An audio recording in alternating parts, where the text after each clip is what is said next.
All right, so you want to get better with your money, right? Right. Like, who doesn't? Yeah, for sure. We found this framework called the Holy Trinity, Okay. and it's by this guy, Adnan Sani, who says he hasn't worked a day since college because of it. Wow. So we had to take a deep dive into this. Yeah, that's pretty intriguing, I gotta say. When I first heard about it, I was like, what is this Holy Trinity all about? And he uses this pyramid Interesting. to illustrate it. Okay. I like that I'm a visual learner, so I Yeah. can picture that. Yeah. So what's at the bottom? So the base of this pyramid that he calls like the foundation, the most important part, is safety of capital. Okay. And he's really adamant that without this, you're super vulnerable. You can make all these games, but like the market could swing the wrong way. Yeah. And it could all just crumble. Just like disappear. Yeah, if you don't have that solid base. Yeah. It's got to be strong. Yeah. That makes sense. So how do we build that strong base? What does he say about that?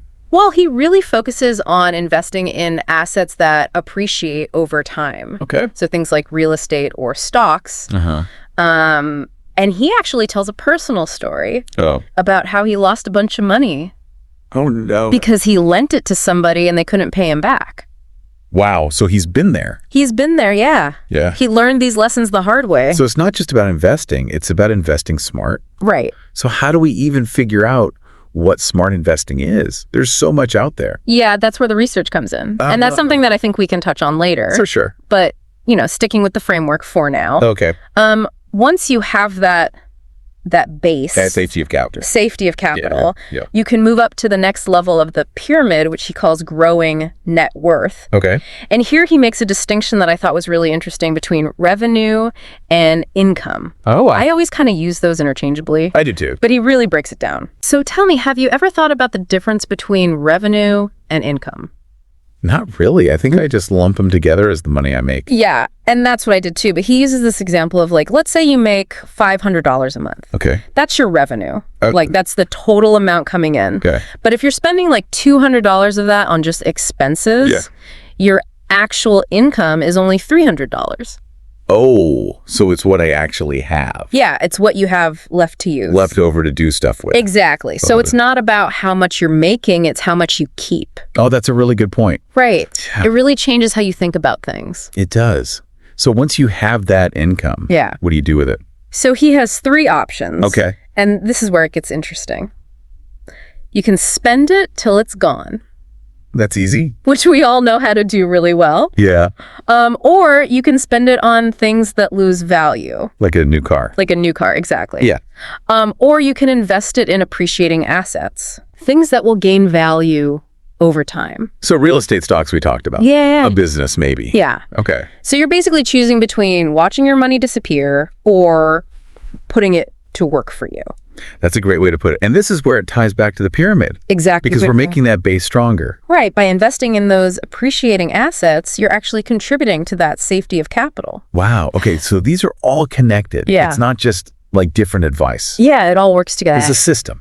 This is cool. So growing net worth, that's the middle. That's the middle. What's at the top? At the top is increasing income. And he has this quote that I thought was so interesting. Okay. What is it? He says,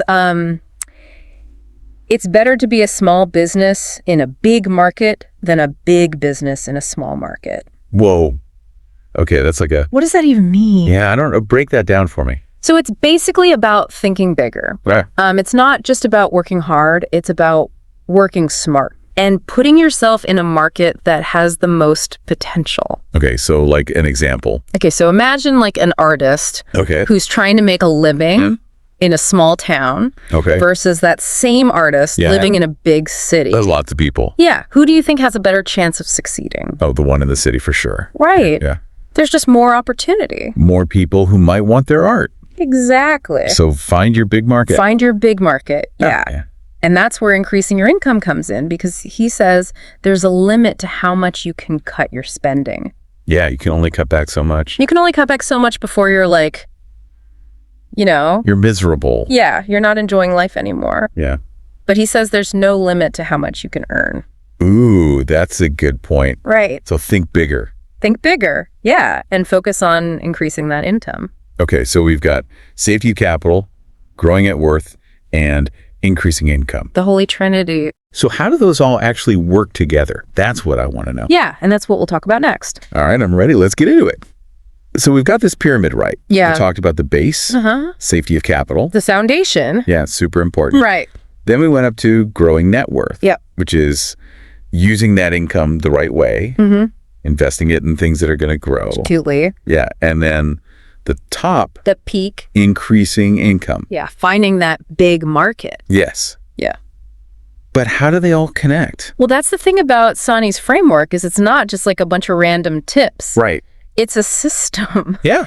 It's like this whole approach to building your financial well-being. So you can't just focus on one. No, you really need to see how each piece fits with the others. What happens if you do just focus on one? Well, like let's say you're just totally focused on increasing your income, Okay. but you haven't built that solid base of safety of capital. Yeah. You might take too many risks, maybe with investments, or even worse, get caught up in some scam Yeah. that promises you're going to get rich quick. Like those things never work. They never work. Yeah. And you could end up worse off than you started. You could lose everything. Exactly. And what if you're just focused on saving? So let's say you're really good about saving and investing, Yeah. but you're ignoring that increasing income piece. Okay. You're probably going to hit a limit. Yeah, like you can only save so much. Right, exactly. Yeah. You can only cut back your spending so much. Right. So you got to kind of do all three. Yeah, it's all about balance. Yeah. It's like finding that sweet spot where you're managing risk, Yeah. growing your assets, Uh-huh. and also expanding your earning potential At the same time. at the same time. Okay, so not easy. Not easy, but that's where his framework really helps because it gives you like a mental model to think about these things. And make those decisions. Exactly. Yeah. Okay, this is making me think about the small business and the big market. Oh, yeah. It seems like that's a big part of increasing income. But where does the safety of capital come in? Well, starting a business or investing can be risky. Yeah, very risky. But that's where that foundation of safety of capital is so important. Okay. Because if you've diversified your investments, you're not putting all your eggs in one basket. Right, spreading it out. Exactly. Yeah. So even if one thing doesn't work out, You're not going to lose everything? you're not wiped out. Okay, that makes me feel better. Yeah, and that feeling of security is important because it lets you take risks. Yeah, try new things. Experiment without being terrified. Because you have that cushion, You have that cushion, that safety net. it's like a parachute. It is like a parachute. You know, if you're going to jump out of a plane, Yeah, you want to have that just in case. exactly. Okay, so safety of capital helps you take those risks. Yeah, and it lets you embrace those challenges. Try new things. Step outside your comfort zone. And maybe actually achieve those big goals. Yeah, because you know, if you fail... You're not starting from zero. Exactly. Okay, this is all great, but I think our listeners probably like, Yeah. where do I begin? Yeah, how do I put this into practice? Yeah, it's a lot of information. It is, and that's the million-dollar question, right? Yeah. His framework is great, Yeah. but it doesn't tell you exactly what to do. It's not a step-by-step guide. No, it's more like a roadmap. Okay, It shows you the general direction, I like that. but you have to figure out your own specific path. So it's like he's giving you the treasure map, Yeah, but he doesn't tell you exactly where to dig. exactly. You got to do that part yourself. So do your research. Do your research, yeah. Figure out what works for you Find those investments or those business ideas, that you're excited about. yeah, that you're passionate about. Okay, so this is giving us the big picture. But we have to go and fill in the details. You got it, and that's what makes it so exciting. It does. Yeah, because it's your own journey. So he's like, here's the blueprint.